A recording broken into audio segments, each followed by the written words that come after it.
আমি তো জানি আমার দুইটা প্লেয়ার কোমাতে চলে গেছিল, 4-5 দিন ধরে কোথায় বলে হারাই গেছিল। তারে যে আমরা ওই যে টুর্নামেন্টে মাঠে ফিরে আনতে পারছি ওইটাই বেশি, আমার মনে হয় এটাই সবচেয়ে বড় সাকসেস কোচিং আমার জীবনে।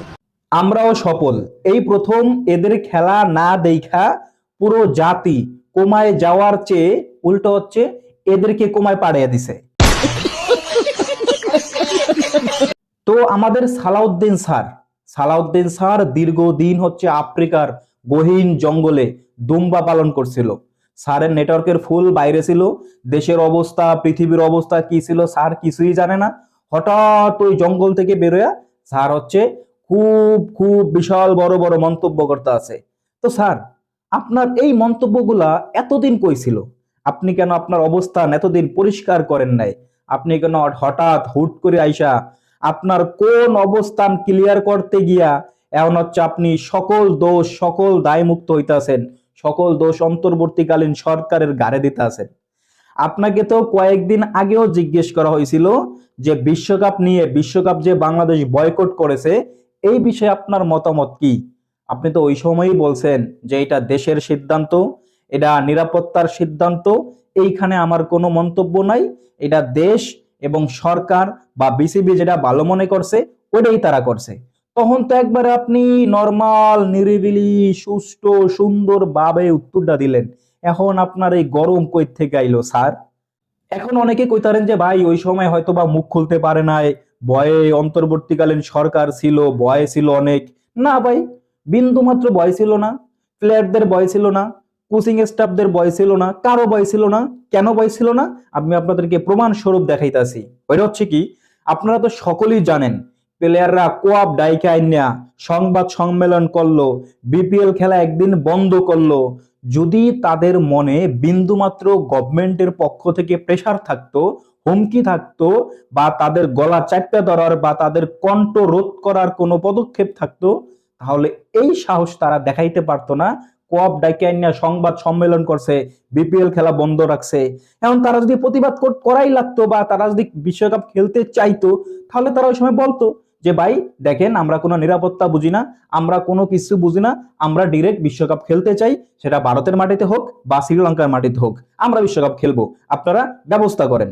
তাহলে তো হইতো, তাহলে তো তাদেরকে ওই যে ইন্ডিয়ার মাটিতে পাঠাইতো, ইন্ডিয়াতে তারা বিশ্বকাপ খেলতো, পরে ইন্ডিয়ার মাটিতে ইন্ডিয়ার দর্শকরা বা ইন্ডিয়ার মানুষজন যদি গার্গর দিত, ওই গার্গর খায়া আস্তে করে খেললা ফুল পথে পথে ফুল এই যে দুইটা আন্ডা লয়া তারপর চলে আইতো। এমন বড় বড় কথা সালাউদ্দিন স্যারের, এরপরে 2 দিন পরে দেখবেন যে আরো প্লেয়াররা মুখ খুলতেছে। তাহলে ওই সময় তাদের অবস্থান কই ছিল? ওই সময় তারা কেন কথা বলে নাই? ওই সময় তো কোনো বিন্দুমাত্র প্রেসার ছিল না। যদি প্রেসার থাকতো অবশ্যই তারা বিপিএল বয়কট করতে পারতো না। বিশাল বড় উদাহরণ, বিশাল বড় তাদের সাহসিকতার যে প্রমাণ, এটা আমাদের সামনেই আছে। সো এখন এই অভিনয় করিয়া, মিথ্যা অভিনয় করে কোনো লাভ নাই। সালাউদ্দিন স্যার, আপনি যে কেন অভিনয় এগুলা করতে আছেন এগুলো আমরা বুঝি। কারণ কি, এখন নতুন গভর্নমেন্ট আইছে, নতুন ক্রীড়ামন্ত্রী আইছে। এখন যদি আমি কোনো ভাবে একটু ওই যে পাম পুম দিয়া আবার বাংলাদেশের কোচিং স্টাফে ঢুকতে পারি, কারণ এই জায়গায় তো ভালো স্যালারি দেয়। আপনি তো ওই যে কোচিং এ ঢুকলেন 24 নভেম্বর থেকে 25 মার্চ পর্যন্ত, আপনার কোচিং ক্যারিয়ারও তো আমরা দেখছি।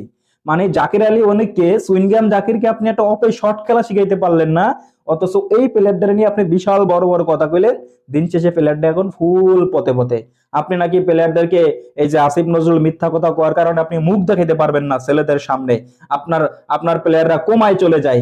এগুলো এটি প্লেয়ারদের কোনো ক্যারেক্টার? এই প্লেয়াররা কোন প্লেয়ার আমরা একটু জানতে চাই। তাহলে তাদেরকে মহব্বতের শরবত খাওয়া আমরা একটু ওই যে তার ব্রেনটে আবার হচ্ছে ওই যে কানেকশন নিয়ে আমু, তাদেরকে কোমা থেকে মহব্বতের শরবত খাওয়া আবার ফিরে আনবো। দেখেন ভাই, আমি কোচ বা বাংলাদেশের প্লেয়ার বিদ্বেষী না, কিন্তু তাদের যে অ্যাক্টিং, তাদের যে এই যে গিরগিটির মতো রূপের যে পরিবর্তন, তারা যে এক এক সময় এক এক অ্যাঙ্গেলে গড়ে, এটাই সমস্যা। কারণ তারা আসলে কোন ডালে যাইতে চায়। যদিও এই জায়গায় গণমাধ্যমের বিশাল বড় একটা এফেক্ট আছে। তারা যায় খালি প্লেয়ার করে খালি চুলকাই চুলকাই যে ভাই কিছু ক, ভাই কিছু ক, প্লেয়ার কয় না ভাই এই বিষয়ে আমরা কথা কমো না। তারপরে কয় ভাই কিছু একটা ক, ভাই আল্লাহর রাস্তে কিছু একটা ক, দয়া করে আমরা একটা নিউজ করি। এই চুলকানিতে এরা কিছু কয়, এইটা এরপরে টক অফ দ্য টাউন হয়ে যায়। কি কয় এটাও চিন্তা করে না সালাউদ্দিন স্যার। তাহলে আপনি যে জাকির আলী অনিককে অফ সাইডে একটা শট খেলাইতে শিখাইতে পারলেন না, তাহলে এই পোলাটার সামনে আপনি যে মুখ দেখান কেমনে? তাহলে আপনার কোচিং ক্যারিয়ারে কি পাওয়া? আপনি ওই যে গর্বের সহিত কইতা আছেন কোমা থেকে 2টা প্লেয়ার ফিরাইছেন, এটাই আপনার কোচিং ক্যারিয়ারের সবচেয়ে বড় পাওয়া। অবশ্য আপনার এটাই পাওয়া হওয়ার কথা, কারণ আপনার কোচিং ক্যারিয়ার তো, আমার যেটা মনে হয় আপনি একমাত্র একজন কোচ যে হচ্ছে ওভার রেটেড, যাকে হচ্ছে কেন যেন মানুষ বলে যে দেশ সেরা কোচিং, দেশ সেরা কোচ আপনি, কিন্তু বিন্দু মাত্র এটার সাথে আমিও এগ্রি না। কারণ দেশ সেরা কোচের সাথে একটা দেশ সেরা কোচ কিভাবে হয়, এই বিষয়ে আমারও অনেক ডাউট আছে। কারণ আমাদের দেশে আরো অনেক ভালো ভালো কোচ আছে, হান্নান সরকার, তারপর বাবুল আহমেদ, তারপর এই যে আরো অনেকে আছে, আমার এই মুহূর্তে নাম মনে হইতেছে না। সো স্যার, এই যে গিরগিটির মতো অবস্থানগুলো পরিবর্তন করেন না, এগুলো খুবই খারাপ। কারণ ওই সময় আপনিও দেশে ছিলেন, আপনি কোনো আমেরিকার জঙ্গলের মধ্যে যে দুম্বা পালন করেন নাই, যে আপনি নেটওয়ার্কের বাইরে ছিলেন। এখন বড় বড় কথা, নিজের অবস্থানটা যে ক্লিয়ার করতে আছেন, নিজের অবস্থানটা যে ধরে রাখতে আছেন, বা এই যে নতুন সরকারের সামনে এটা একেবারে এই যে কোট আনকোট নিজের একবারে বিশাল বড় করে জাহির করতে আছেন, এগুলো আমরা বুঝি। ওই সময় তাহলে প্লেয়াররা কেন কথা কয় নাই? বিন্দুমাত্র কোনো বাধা ছিল না, আপনি কেন কথা কন নাই? কথা কন নাই কারণ ওই সময় যদি কথা কইতেন কোনো একটা, তাহলে এই দেশের এই যে যারা ক্রিকেট ফ্যান, এই দেশের জনগণ আপনাদের ফুল ব্যাম্বো দিত। এটা ভাইবেই এই বই আপনারা কথা কন নাই। নাহলে বিন্দুমাত্র গভর্নমেন্ট থেকে বা আপনাকে ওই যে কণ্ঠ রোধ করার বিন্দুমাত্র কোনো হুমকি ছিল না। যদি হুমকি থাকতো তাহলে আপনারা কোঅপ ডাইকা সংবাদ সম্মেলন কইরা বিপিএল খেলা বন্ধ করতে পারতেন না। সো এই 2 দিন পর পর কেউ আসবেন, আমরা জানি। এই বুংবাং এই অভিনয় করে কোনো লাভ নাই। দিন শেষে আমরাও জানি আপনারা ওই বিশ্বকাপ বয়কটের সাথে আপনাদেরও মতামত ছিল, আপনারাও সহমত ছিলেন। এখন আপনাদের অবস্থান পরিবর্তন কইরা একটা সরকার চলে গেছে, তাদের উপরে দোষ চাপাইয়া দিয়া নিজেরা ভালো সাজবেন, সাধু সাজবেন, এটা কোনোভাবেই হইতে পারে না।